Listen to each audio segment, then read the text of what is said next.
What is up, my watch friends? So, check this out. I just have a quick lesson learned that I wanted to share with you.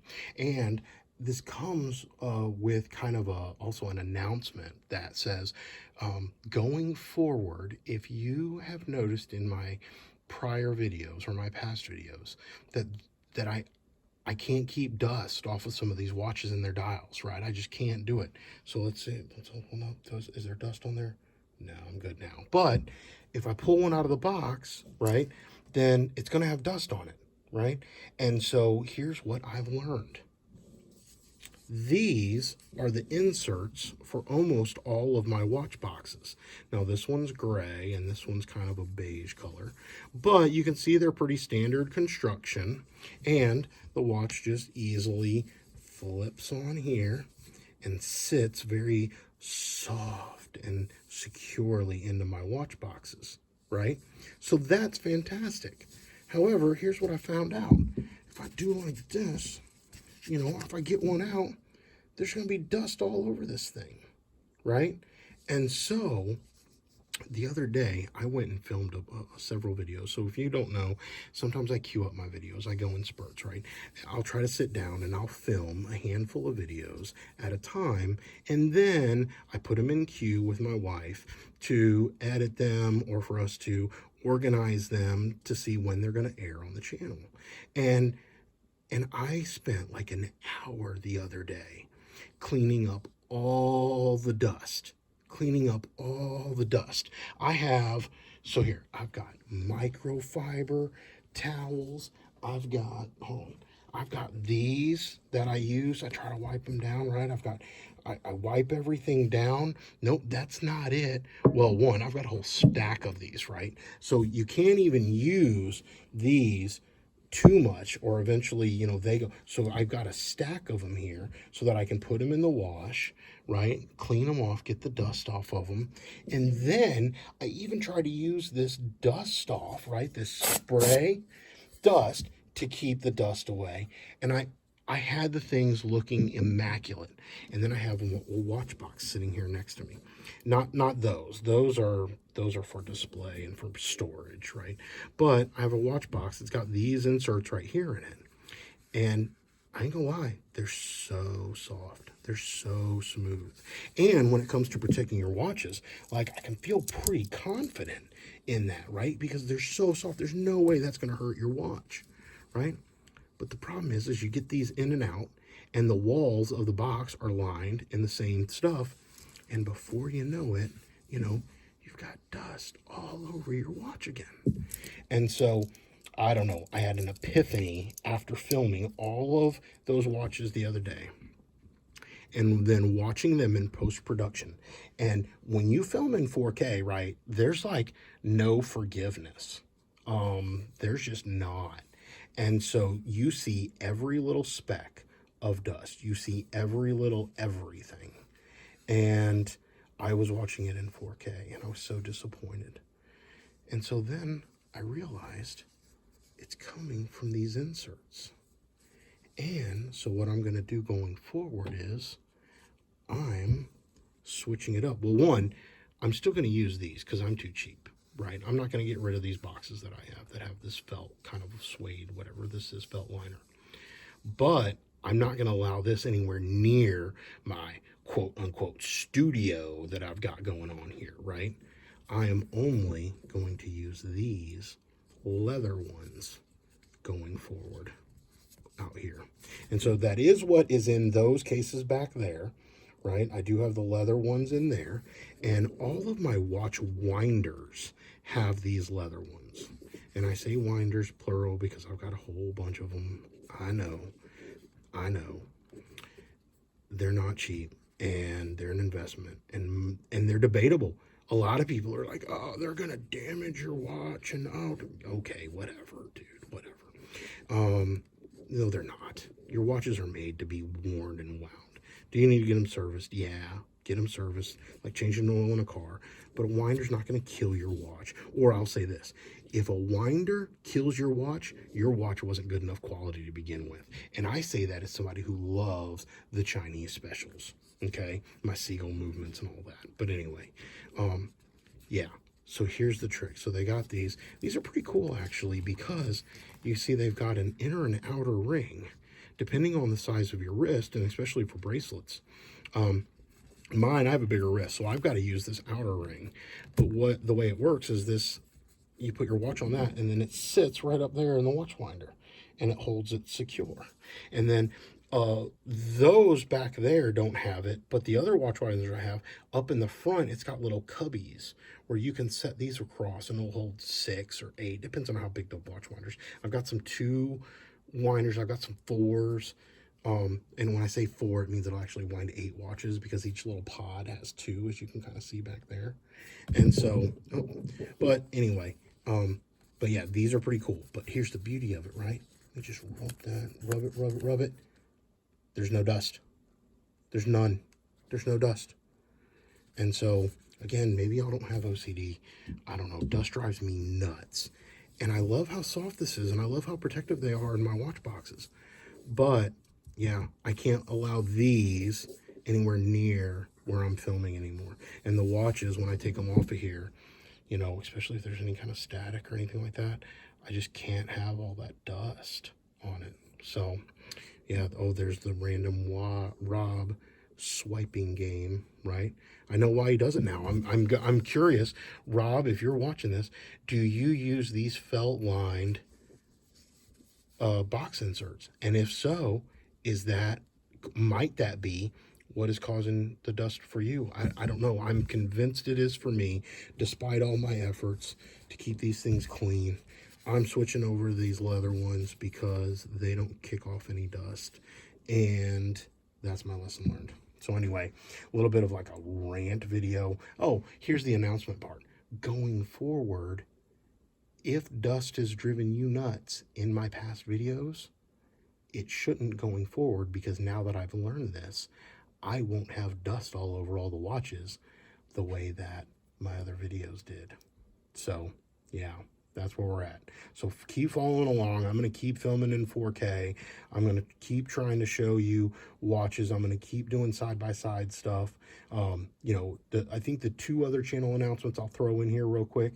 I've mentioned it before, and I haven't started it yet, but here soon, I want to start Philosophical Fridays, and they're going to be podcast style format, so no video, just audio, and they're going to be long discussion format, so think anywhere from 30 minutes to an hour, and I'm going to include those, and I want to talk about all the different philosophical aspects or the thought aspects of the watch hobby.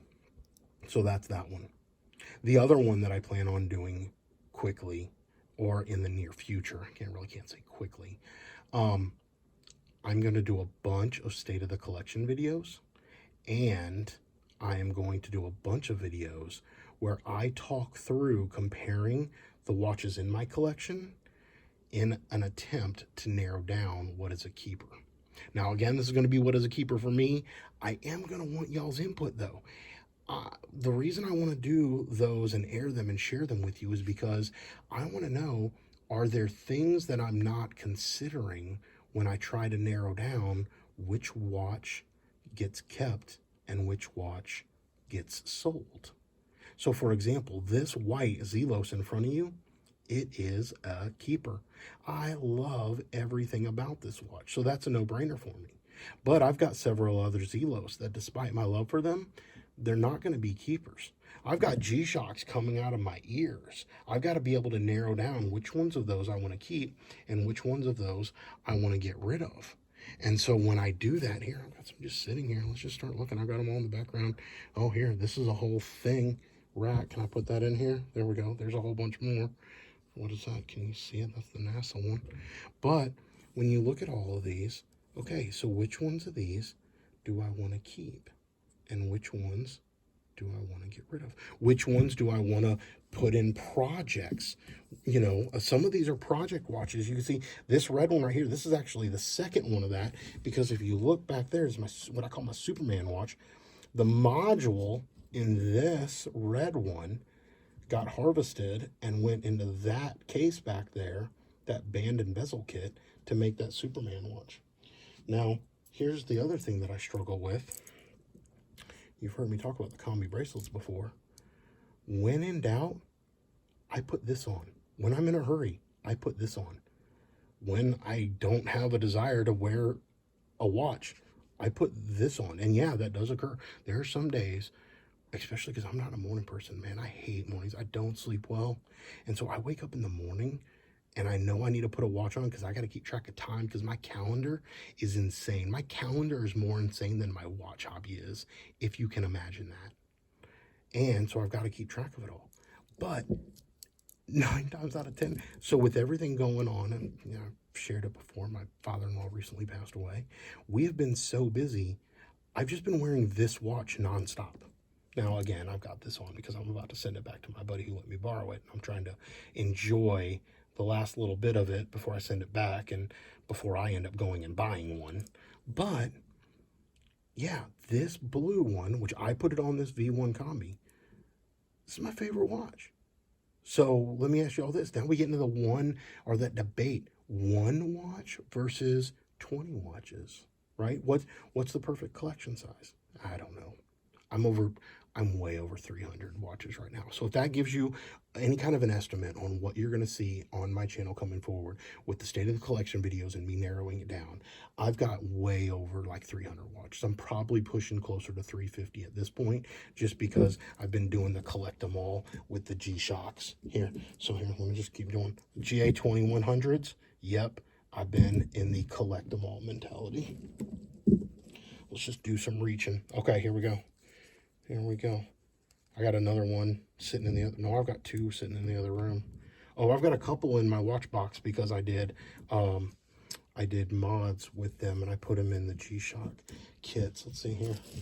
All right, I've got stuff everywhere, but let's just pull them out real quick because this is another example. This is that watch box I said I have sitting next to me that I keep these things in, but that gets dust all over them. So here you go. Here's a couple more, right? In the AliExpress kits. So yeah, this is where I'm at. So this is my watch hobby, y'all. It's crazy. Like all of this, all of that, and that's not even including my box of Zelos and all my micro brands. It doesn't include my Swiss ones. It doesn't include my Seiko box. Yeah, there's a lot. There's a lot going on. Let's see if I can put that right here in the middle somewhere. I like looking at that white one. There we go. Well, I really like the blue accents on it, is what I should say. But anyway, that's what we have coming. And I hope that you'll enjoy it. Let me know down in the comments, what do you think? Do you have suggestions on what I should be considering as to what is a keeper and what is a flipper? And then, of course, if there's something on the channel that you see that you might be interested in buying, hit me up, because there's a likelihood that maybe not now, right? I may ask you to be patient with me so that I can film the videos that I need to film with them. But at some point I might say, yeah, I'll sell that. So yeah, hit me up, let me know. All right, y'all. That's my lesson learned video for today. No more of these, at least not anywhere near this camera. So, but at least I know. And as they say in G.I. Joe, knowing is half the battle. G.I. Joe, real American hero. G.I. Joe was there. All right, do y'all watch G.I. Joe growing up? Yeah, I know. I need to quit singing on the channel. I know. I'm bad at it. But anyway, watch hobby insanity all over the place. Help me make it more sane. Help me narrow it down. What are some tricks? What are some tips? What's some mindset stuff that you do to talk yourself into selling these watches that you otherwise love?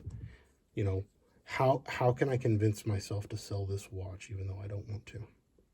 That's what I want to know. And should I? I mean, some people would say, oh, are you in financial?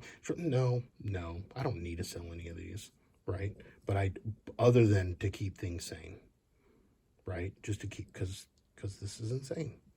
300 watches. Is that insane? 300 watches. I feel like Roman Sharf when he just lays them all out on the table, except for the fact that I'm not a watch dealer, right? This is just my hobby. This is my hobby. Is that crazy? All right.